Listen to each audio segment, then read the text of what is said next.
Il fallait bien les amis que je réagisse un jour en vidéo à cette fameuse polémique, en tout cas à ce délire du Barça Gate dont on parle beaucoup en France, en Espagne, en Europe et globalement dans le monde entier en termes de football. Ce fameux scandale où le Barça aurait payé plus de 6 millions d'euros. Enrique Negreira, en tout cas l'ancien vice-président du comité des arbitres espagnols, cette personne-là qui soi-disant était chargée par le Barça d'enquêter en interne auprès de tous les arbitres espagnols pour assurer l'équité, la neutralité, d'assurer un maximum de justice sportive et voir si le Barça n'était pas pénalisé en interne par certains arbitres. Sauf que les gars, s'il vous plaît, vous n'allez pas faire les naïfs ou les supporters du Barça dans le déni, s'il vous plaît, sans forcément jeter la pierre au Barça en termes fautifs, que c'est forcément des coupables et des gens corrompus. Les gars, quand même, là tu peux pas dire que c'est pas assez louche comme ça. Tu peux pas payer des millions d'euros un arbitre ou quelqu'un du comité des arbitres, sachant que les arbitres sont la plus grande force du football en dehors des joueurs et des entraîneurs et qui a un énorme impact sur le terrain et dans le déroulé des matchs. C'est un conflit d'intérêt total, c'est quelque chose qui s'est jamais vu dans l'histoire du football. À part les cas de corruption avérés où les arbitres ont vraiment été payés, corrompus par des structures, là de cette façon c'est du jamais vu. Le Barça a quand même versé 4 à 5 millions rien que de 2016 à 2018, même si apparemment selon les sources ils auraient subi des menaces de la part de Negreira et son équipe, que si soi-disant si le Barça arrêtait de les payer depuis plus de 10-15 ans, et bah du coup il aurait fait exploser la polémique, tout ça, c'est n'importe quoi, parce que 4 à 5 millions sur 3 ans, en plus payé à une société tierce de cette personne-là et pas directement à la personne, c'est qu'il y a anguille sous roche, tu vois. Il y a un montage financier, il y a quelque chose qui a été fait pour ne pas éveiller les soupçons, c'est quand même beaucoup trop camouflé pour une simple enquête en interne. Tu vois ce que je veux dire ou pas? Et si tu veux une enquête en interne, tu payes un détective privé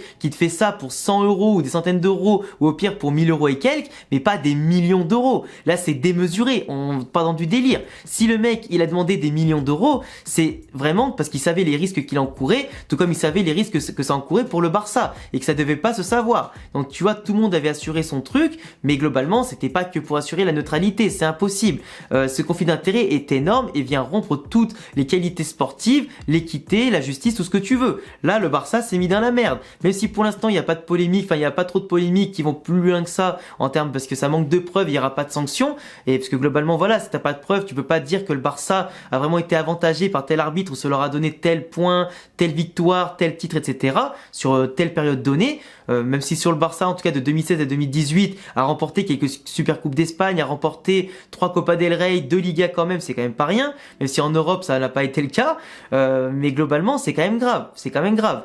Là, on a quelque chose qui est vraiment plus qu'un conflit d'intérêt. C'est quelque chose que là, énerve tout le monde. Parce que globalement, je vous le dis direct, actuellement, 18 clubs sur 20 en Espagne, sans compter le Barça et le Real forcément, ont porté plainte contre le Barça. Parce que la Liga voulait pas forcément intervenir parce qu'ils n'avaient pas les moyens d'enquêter comme il faut. Mais là, les 18 clubs ont porté plainte parce que là, ils disent que c'est clairement un gros problème. Et clairement, ça doit pas se reproduire. Aujourd'hui, le Barça est dans la mouise parce qu'en plus, la FIFA et l'UEFA sont sur le point d'entendre les plaintes des clubs de la Liga parce que ça a été porté jusqu'à ces instances-là et ils vont devoir enquêter. Si ça s'avère avéré, parce que du coup, il va y avoir des choses approfondies sur les comptes du Barça, etc.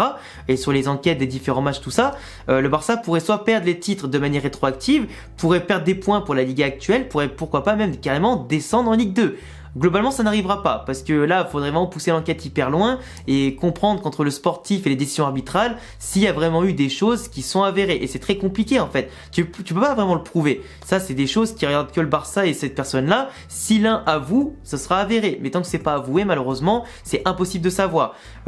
À part ça, il faut savoir quand même que pour l'instant, le Real Madrid ne prend pas position. Ne prend pas position et ça, beaucoup de monde se dit pourquoi le Real ne prend pas position. Est-ce que eux aussi sont corrompus? Est-ce qu'ils ont fait ça? Non, pas du tout. Si le Real ne prend pas position, c'est exactement parce que, comme je l'ai expliqué sur Twitter, en fait, aujourd'hui, si le Barça coule, la Liga est morte. La Liga, depuis quelques temps, perd énormément de niveau à cause de clubs, par exemple, comme le Séville, ou en tout cas comme Villarreal, ou encore comme Valence, qui ont perdu beaucoup de niveau. Et surtout Valence, et surtout Séville, qui sont pas loin de la relégation, qui en sortent un petit peu en ce moment la tête de l'eau. Mais c'est pas ça, parce qu'il y a des mauvaises gestions.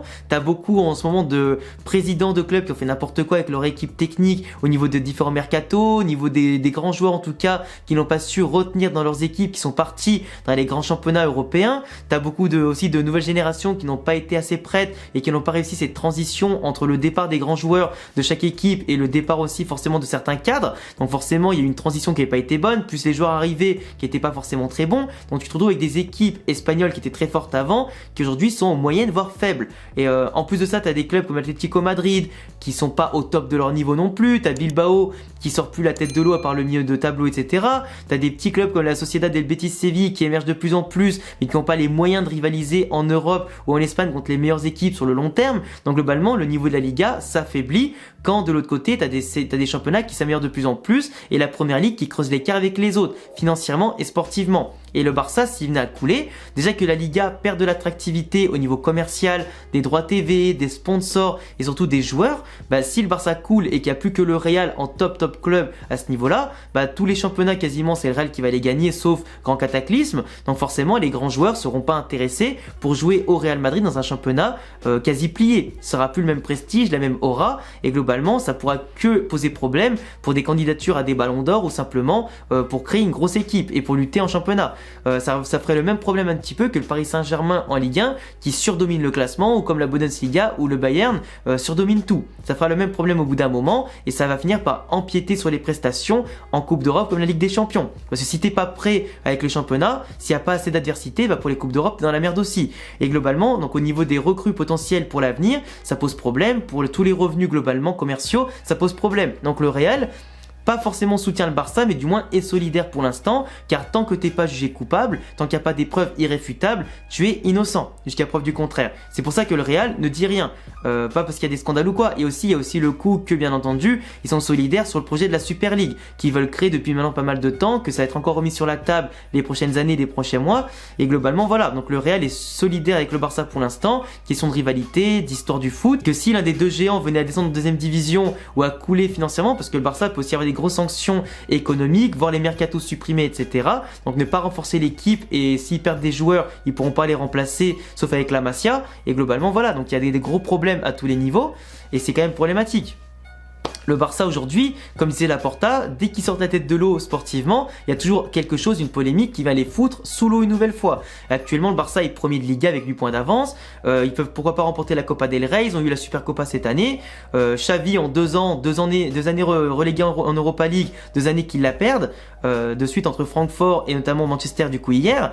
Mais non, le Barça c'est quand même chaud. Et comme il a dit Xavi, il y a toujours une polémique avec le Barça. Avec Bartomeu, il y a eu plusieurs scandales entre les contrats, fair play financier espagnol et européen pas forcément respectés, beaucoup de dépenses, beaucoup de contrats un peu trafiqués, des salaires totalement abusifs, démesurés, des transferts aussi démesurés, des choses un petit peu cachées au niveau de l'argent, des petits détournements, le fait que Bartomeu avait aussi payé des structures externes pour insulter Messi sur les réseaux et les cadres du vestiaire pour les faire partir et récupérer du pouvoir. Enfin tu vois, il y a eu quand même pas mal de choses qui fait que le Barça est toujours en proie à des scandales. Et même si sportivement, t'as des jeunes qui émergent comme Gavi, Pedri, t'en as eu des bons en ce moment qui sont arrivés comme des Rafinha, les Dembélé, les De Jong, que t'as des bons joueurs comme Christensen, comme Lewandowski aussi qui sont arrivés. Tu vois, t'as quand même une belle ossature sportive pour le court et moyen terme, mais l'extra sportive est vraiment dégueulasse et toutes les polémiques comme ça ne renforce pas le Barça, ça les coule petit à petit. Déjà que au niveau européen, au niveau sportif c'est pas ça, au niveau européen en termes de prestige et relations avec les autres clubs, ça se détériore de plus en plus parce que le Barça baigne de plus en plus, même au niveau national, dans les conflits. Et le problème c'est que Bartomeu et son ancienne équipe, plus Laporta et sûrement les anciens présidents d'avant, n'ont pas aidé. Et globalement, là, tu arrives aujourd'hui à une situation où, comme il a dit Tebas, si Laporta ne s'explique pas dans les prochaines semaines, il devra démissionner. Parce que là, clairement, si c'est avéré par la FIFA, l'UEFA et la Liga qu'il y a eu vraiment des choses en faveur du Barça et du Real, voilà. Et comme je le disais, le Real et le Barça, dans tous les cas, c'est plus simple de les arbitrer que les autres. Du moins, ils ont plus de faveur des arbitres, question d'institution, de prestige, puissance, etc. et d'histoire du foot, et que ça fait moins de bruit en tout cas, enfin ça fait plus ou moins de bruit que de donner des grosses décisions pour les petites équipes. Tu vois ce que je veux dire ou pas? Donc ça, on le sait très bien. Mais là, si ça a été avéré qu'ils ont eu des gros changements pour eux, c'est chaud. Mais pour moi, verser autant d'argent se disant pour une enquête, c'est se foutre de la gueule du monde. C'est se foutre de la gueule du monde. Et limite, quand tu en parles au Barça, c'est pas des aveux, mais ils savent même pas quoi dire, tellement les bras leur en tombent en fait. Et souvent, je pense que certains actuellement au pouvoir au Barça étaient pas forcément au courant, et du coup, bah là, ils tombent des nues. Voilà, s'ils sont innocents, les sanctions, comme je disais, les retraits de points, les retraits en tout cas rétroactifs des titres, parce que les titres peuvent être enlevés en tout cas, comme ça est arrivé à la Juventus par exemple. Il peut y avoir plein de choses, sanctions économiques, mercato fermé, etc. Des joueurs qui peuvent voir leur contrat annulé, des joueurs partir, etc. ça ferait trop mal au Barça, trop mal à la Liga, et donc je pense pas que la Liga pousserait en ce sens-là. Il pourrait avoir une sanction peut-être adéquate pour cette saison, par exemple juste un retrait de points, pourquoi pas, mais la FIFA et l'UEFA seront peut-être moins intransigeants. Enfin bref, on verra bien comment ça va se dénouer tout ça d'ici les prochaines semaines, les prochains mois. Le Barça se met tout seul dans la merde avec ses polémiques, en tout cas il n'y a pas de fumée sans feu, et si c'est sorti, c'est qu'il y a eu des documents officiels, etc. par rapport à Negreira et le Barça, donc s'il y a des preuves à ce niveau-là, c'est que ça a commencé à sentir le roussi. Dites-moi ce que vous en pensez dans les commentaires, et puis abonnez-vous, cochez la cloche, tous mes réseaux en description, et à bientôt pour d'autres vidéos sur le Real, le Barça, le football espagnol et européen. Ciao les frérots.